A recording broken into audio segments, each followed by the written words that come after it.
नमस्कार दोस्तों, मैं नया उजाला सोशल फाउंडेशन से सुकन्या मैम आज फिर से एक नया वीडियो लेके हाजिर हूँ।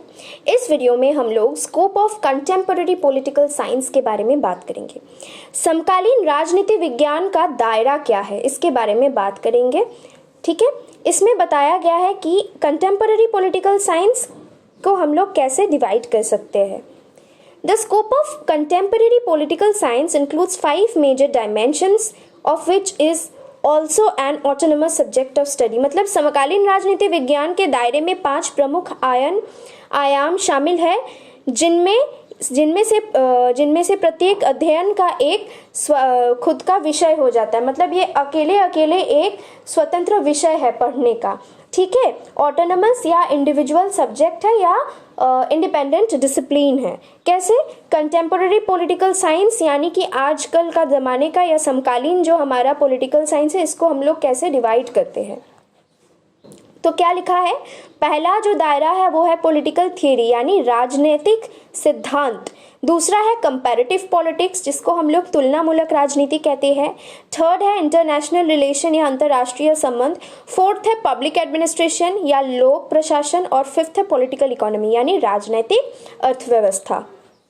तो हम लोग इंडिविजुअली यहाँ पे जैसे लिस्ट दिखाया गया है वैसे इंडिविजुअली पढ़ेंगे सबको। सबसे पहले हम डिस्कस करना स्टार्ट करेंगे पॉलिटिकल थियरी के बारे में। सो पॉलिटिकल थियरी क्या है? सिद्धांत। राजनीतिक थियरी का अर्थ है सिद्धांत और पॉलिटिक्स मतलब राजनीति। तो राजनीतिक सिद्धांत के बारे में क्या बताया गया है, ये कैसे एक अलग स्कोप बन जाता है, एक अलग डिफरेंट अरेना बन जाता है, इसके बारे में बात करते हैं। Political theory is the first and foremost dimension of the political science because the study of politics always begins with a study of political theory and political thought। तो क्या बताया गया है? पॉलिटिकल थियरी को, राजनीतिक सिद्धांत को राजनीति विज्ञान का पहला और सबसे महत्वपूर्ण आयाम के रूप में माना क्यों गया है? क्योंकि हम जब भी कोई चीज को पढ़ते हैं तब उसका एकदम इंसेप्शन यानी कोर, कहाँ से ये स्टार्ट हुआ था, इस चीज के बारे में हम लोग पढ़ते हैं। तो पॉलिटिक्स जो है, हम लोग पॉलिटिक्स पढ़ते पढ़ते सबसे पहले पॉलिटिक्स का पढ़ना ही स्टार्ट होता है पॉलिटिकल थियरी से, यानी हमारा राजनीतिक सिद्धांत से और राजनीतिक विचार यानी पॉलिटिकल थॉट से। ठीक है, विदाउट स्टडिंग दीज 2 पोर्शंस हम लोग पॉलिटिक्स के बारे में समझने में काबिल नहीं होंगे। आमतौर से जनरल पीपल के पॉइंट ऑफ व्यू से ही हम लोग पॉलिटिक्स को देखेंगे। ठीक है, असल में पॉलिटिक्स कैसे एक साइंस है, कैसे एकेडमिक्स में इसको इंटरप्रेट किया गया है और इसका इस्तेमाल ठीक प्रॉपर वे से कैसे करेंगे एडवांसमेंट के लिए, इस चीज को जानने के लिए हम लोगों को कोई भी सब्जेक्ट का, खास तौर पे यहाँ पे पॉलिटिकल साइंस का बात करेंगे या पॉलिटिकल थियरी का बात करेंगे, तो इसको जानने के लिए हम लोगों का ये जरूरी है कि हम लोग इस चीज को पॉलिटिकल थियरी और पॉलिटिकल थॉट से स्टार्ट करें पढ़ना। पॉलिटिकल थियरी जो है ये क्या इनकम्पस करता है? It encompasses the study of state in past, present and future. It means it focuses on the evolution of the state in past, the daily polity in the present includes national and international happenings और the current affairs from the political perspective and study of the future is a prediction and assumption of what is going to happen। यानी राजनीतिक सिद्धांत के बात करेंगे तो इसमें क्या क्या है? राजनीतिक सिद्धांत में अतीत, वर्तमान और भविष्य में राज्य का अध्यापन शामिल है। इसका मतलब क्या है? इसका मतलब है कि ये अतीत में राज्य के विकास पर ध्यान केंद्रित करता है। वर्तमान में दैनिक राजनीति में राजनीतिक दृष्टिकोण से राष्ट्रीय और अंतर्राष्ट्रीय घटनाएं या वर्तमान मामले शामिल है और भविष्य का अध्ययन एक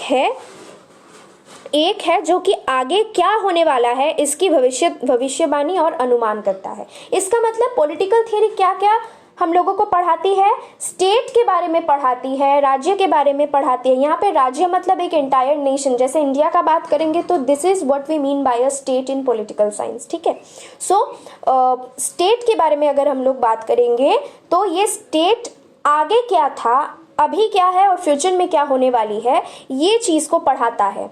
ठीक है, ये चीज को ये कवर करता है।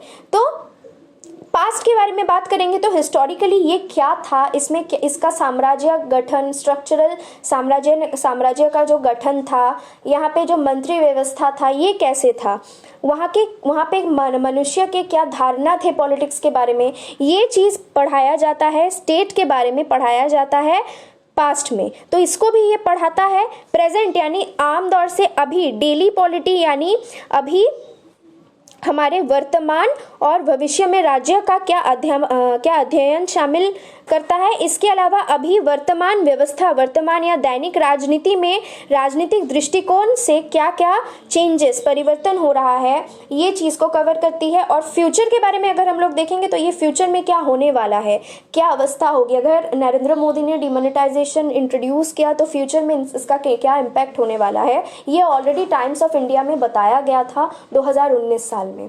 तो आगे वही देखे गए हैं कि वैसे ही लगभग 99% सिमिलैरिटी आया है।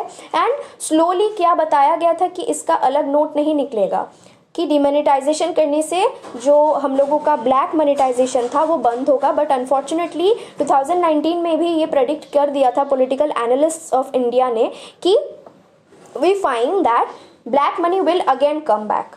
ओके, तो अभी हम लोग 20, 21, 23 पार कर चुके हैं, 23 अभी खत्म होने वाला है। तो यहाँ पे आके देखिए कि ऑलरेडी जो जाली नोट्स बोलते हैं वो नोट्स फिर से प्रिंट होने लगे हैं। Next, further political thought states the study of various ideologies and theories of political philosophers, thinkers and personalities like Aristotle, Plato, Bodin etc.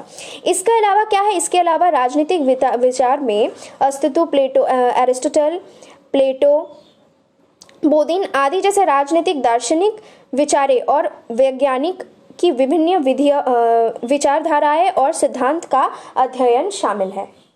मतलब थॉट के पॉलिटिकल थियोरी में क्या था, स्टेट के बारे में, पॉलिटिकल थॉट में क्या है, यहाँ पे इंपॉर्टेंट थिंग टू मार्क ये है कि इसमें आइडियोलॉजीज और थियोरीज पढ़ाए गए हैं डिफरेंट पॉलिटिकल थिंकर्स के। Next, if you like the video, please do like, share and subscribe Naya Ujala Social Foundation for more such interesting videos.